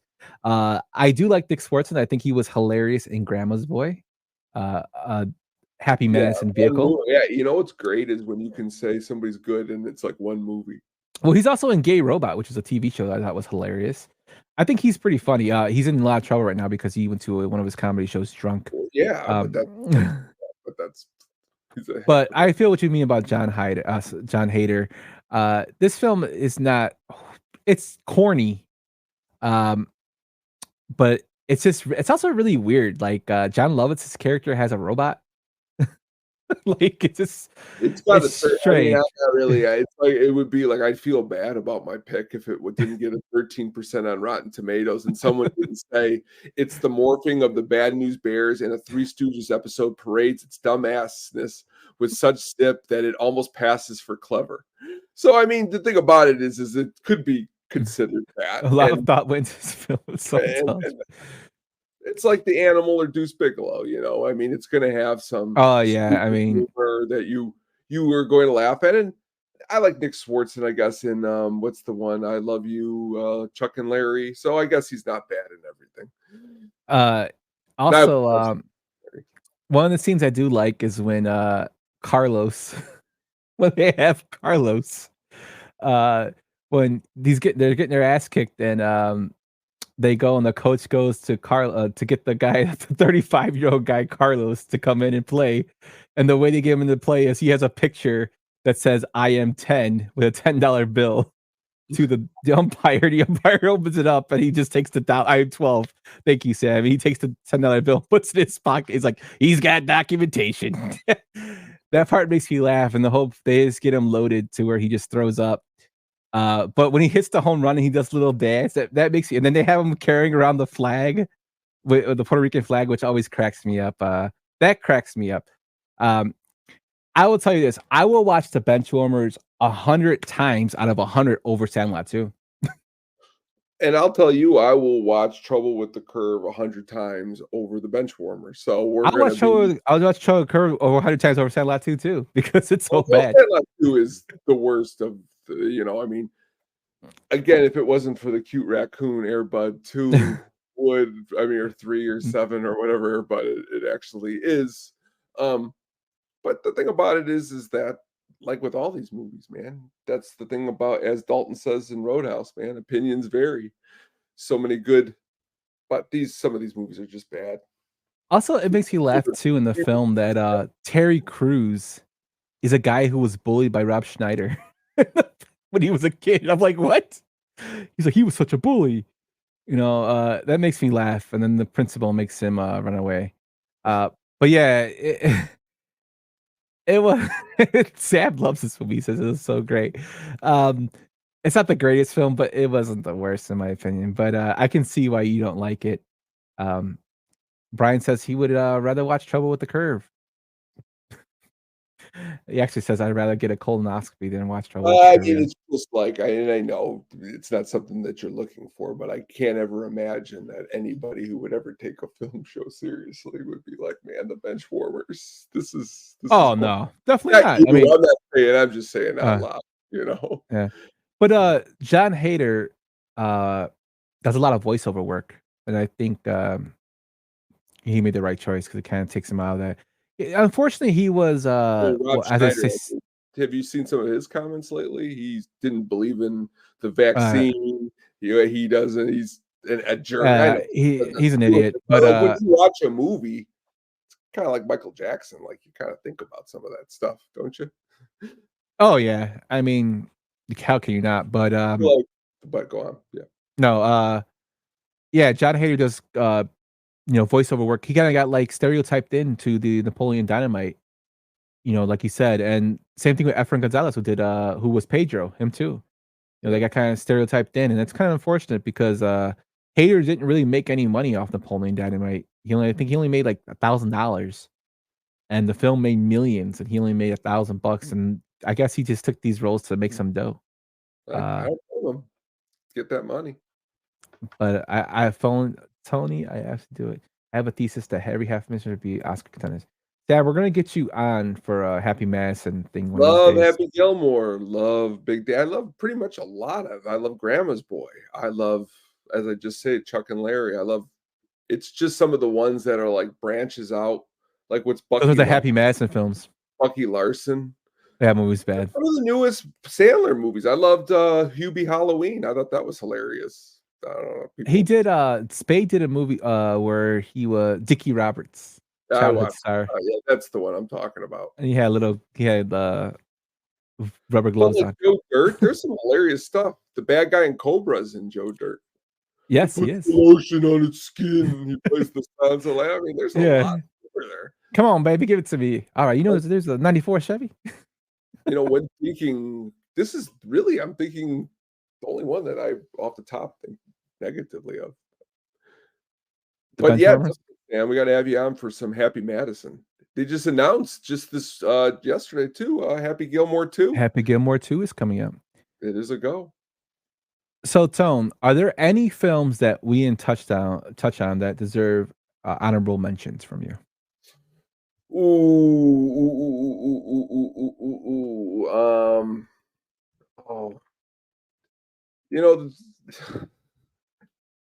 I've heard, and I don't know if some people like it. I mean, are you a big fan of Major League Back to the Minors?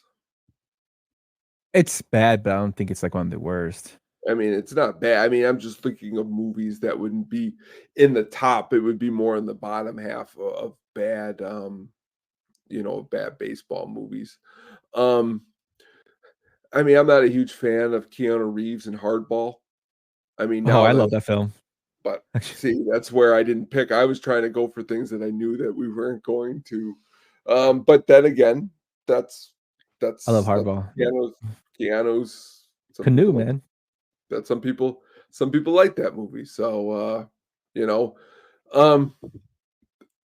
man, I think it's unbelievable because Keanu plays a kind of like a dick in that movie, and he's actually really a nice guy. That's why. $1 Million Arm was bad with John Hamm. I don't know if you've seen that one. Mr. Baseball with Tom Selleck. I mean, oh my God, dude, we do not disparage Mr. Baseball here, bro. Jack Elliott, dude, no. No, The Scout. That's a good movie. I love The Scout. That's a good film. Me, like when I think of films that I haven't mentioned, Most Valuable Primate, MVP, horrible film. Oh, yeah. Also, another film that does not get a lot of recognition, but is very bad, is an old. It's like a '91 film with Edward James Olmos and Lorraine Bracco, who was his wife at the time. Called For the Love of the Game. He plays a Major League Baseball scout. It's not good.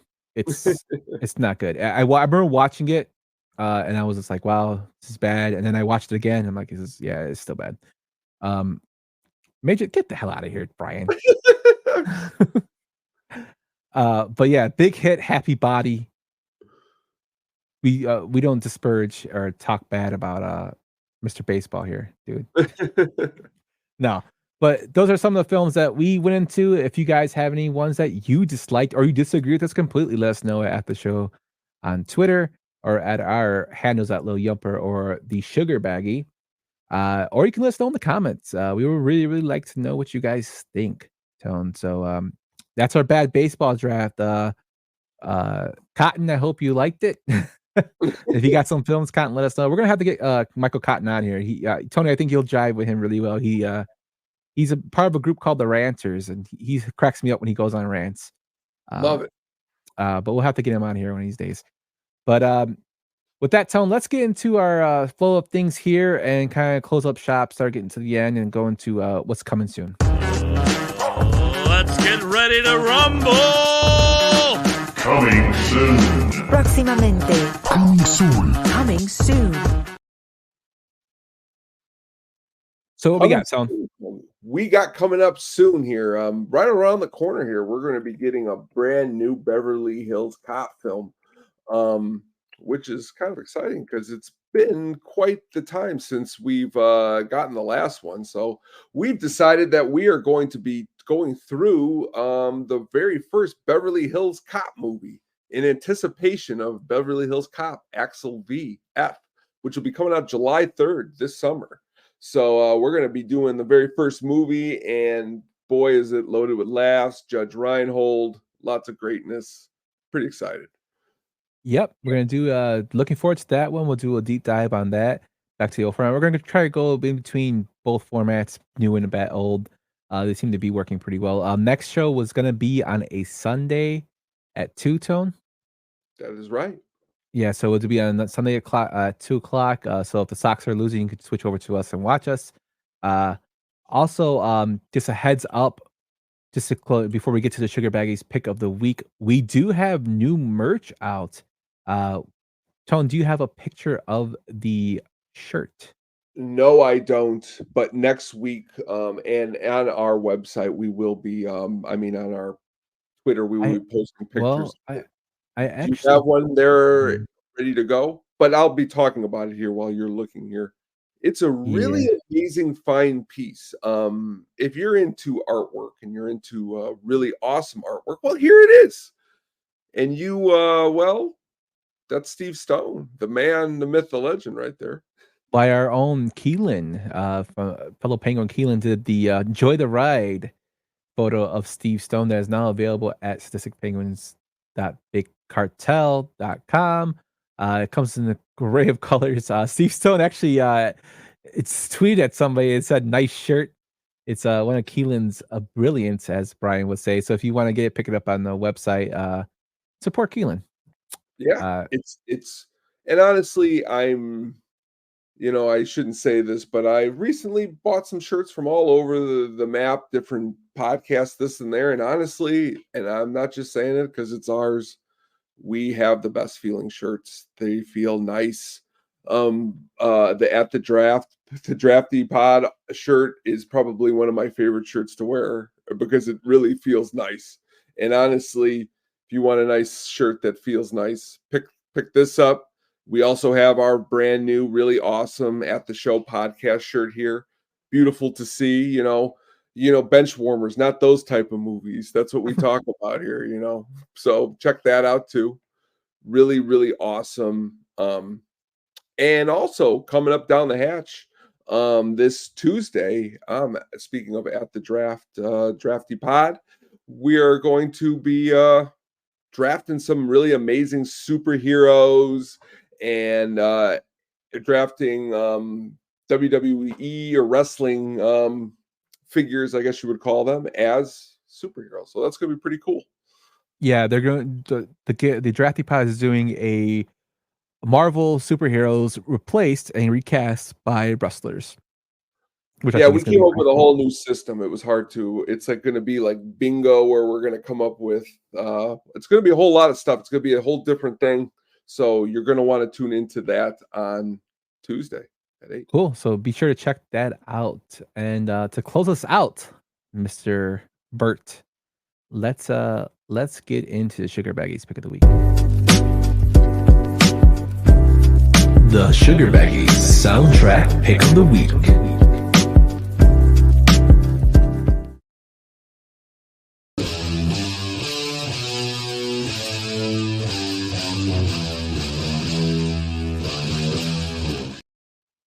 All right, Mr. Horror Man. Do you know what song that kicks off and what horror movie? No. All right. Well, it's a Freddie Prinze Jr. movie. It is I Know What You Did Last Summer, and that is Typo Negative's cover of Summer Breeze that kicks the film off. That guitar riff right there is pretty much what starts the movie when they go over like the sea and stuff like that. And another announcement just yesterday. They are making another one. And there is talks that Freddie Prinze Jr. and Jennifer Love Hewitt will be back. But this soundtrack, man, is loaded. Typo Negative doing Summer Breeze. Toad the Wet Sprocket doing a Beatles cover. Hey, Bulldog. But just a lot of cool stuff. L7, Green Apple Quick Step, The Offspring doing DUI. Really deep soundtrack. I loved Our Lady Peace album, Clumsy. The title track is actually on here too. But I really enjoy this album because it's just very widespread, going from Kula Shaker doing Hush, which is an amazing cover of a Deep Purple song, and then Typo Negative doing Summer Breeze. Big fan. Yeah, actually a good slasher film, a new addition to a slasher film at the time. Kind of going off the Scream, it was kind of like following in that trend. I do like that film, and I'm looking forward to the remake. If they're bringing back the original cast members, we kind of see how they go from there. Well, I would feel that they've, just because of all how great Scream or the money the new Screams have made, that this was just only going to be inevitable if they wanted to come back. And Freddie Prinze Jr., he has got other stuff he's doing. It'd be just cool to see him be in a movie again. Yep, totally cool. So good pick, my man. This is a good soundtrack too. A real good soundtrack. I haven't seen this movie in so long. That's probably why I didn't recognize the. Just watched it actually for the first time in a long time last week, and it actually part 2 is pretty good too because Jack Black plays the Jamaican on the. Yeah. But Ryan Felipe does he's ridiculous, and it's just it's a good time. Good pick. So to close us out, Tone, that was a great pick.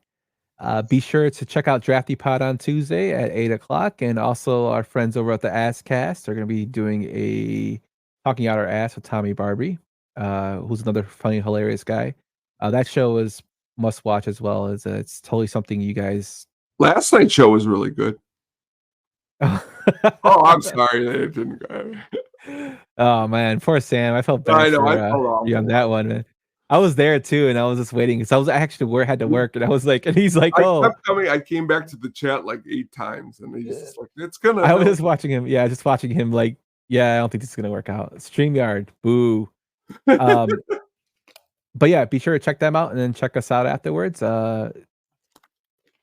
And be sure to check out our stuff at sadisticpenguinstudios.com. We have some blogs coming up that are getting written right now. Tony's working on stuff at the Hookup on Music on Wednesdays. It's live. Be sure to check it out. The short show that's 30 minutes. He just did a great job with the man from Philly on Wednesday. His buddy. I really enjoyed that one. I had to watch the rewatch, but it's good to see it live and interact with those guys because they're a wealth of music knowledge. It's more of a sit and talk and shop 30-minute pod, which I love that it's short and sweet.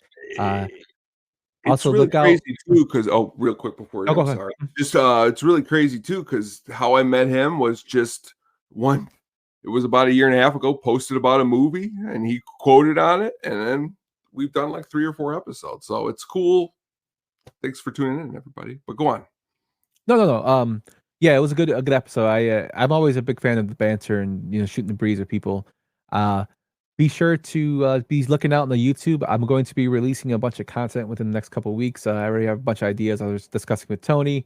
I took the week off this week to kind of recharge my batteries, but now I can just start pumping out as much content as I want. So be sure to check that out. If TikTok is still around, I'll post some TikToks there as well. But be sure to follow us at the Sadistic Penguin Studios on YouTube, and check us out wherever you get your podcast. We appreciate you guys listening, and we will be seeing you guys next week on Sunday at 2:00. Take it easy, everybody. Thanks for listening to the At the Show podcast, a Sadistic Penguin Studios production. Game over, man. It's game over. What the fuck are we gonna do now? What are we gonna do? Maybe we could build a fire, sing a couple of songs, huh? Why don't we try that?